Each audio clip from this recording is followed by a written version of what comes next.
So here we have the BMW M140i on a 19 plate. I'm going to start off by showing you around the outside of the car, and then we'll hop in and run through some controls on the inside. But from the outside, you can see it's a 5-door car with alloy wheels and tinted windows. Let's start off inside the boot and then work our way around the rest of the car from there. As we approach the boot, you can see that we have the reversing sensors just there and the twin exhaust pipes. Plenty of boot space as well, along with that 60/40 split folding rear seat. Okay, so we're just going to work our way back round to the front of the car, and then we'll hop in and run through some controls on the inside. But now that we've done a full circle of it, you can see it's in excellent condition the whole way round. Just briefly before we climb in, I think that's what we're seeing the interior from this exterior point of view. There's plenty to run through on the dashboard, so let's hop in and we'll do that now.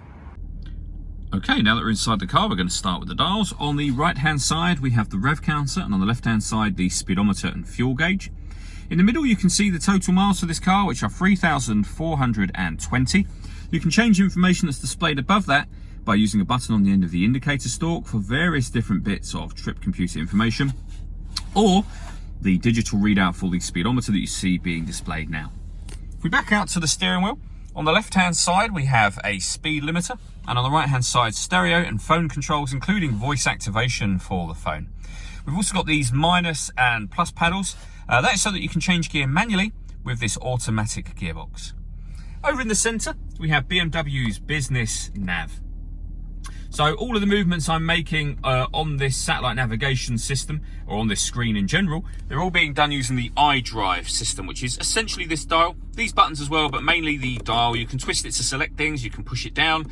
It also moves to the right, left, up and down as well, which becomes useful within certain menus. There is a full video showing how the satellite navigation itself works on both our website and our Facebook page. When it comes to music in this car, we have DAB, FM and AM radio, a CD player. You can stream your music wirelessly via Bluetooth audio, and we have USB input as well. Working our way down, we have the CD player just there, and the main volume for the stereo. We then have dual zone climate control, so you can adjust the passenger and driver temperatures, fan speed up and down from there. You can determine where you'd like the air to be distributed. When you're happy with the settings, this button will turn the air conditioning on and of course off again. Or you can hit auto and the car will do all of the work for you to maintain the temperature that you ask it to maintain. So it will take full control of the fan speed and the direction of the air to maintain, in this case, 19 and 18.5 degrees. To override it, just press the auto button again. Below that we have 2 cup holders and a 12-volt charging socket, and you can close that off if you wish to. The gear lever for the fully automatic gearbox, and then these buttons just here. So firstly, this one turns off the traction control, and then this changes the driving setup of the car. If I show you on the screen, as I press that button upwards once, we're putting the car into sport mode. If I do it again, we put it into sport plus mode. We can go back down to sport, down to comfort, and all the way down to Eco Pro.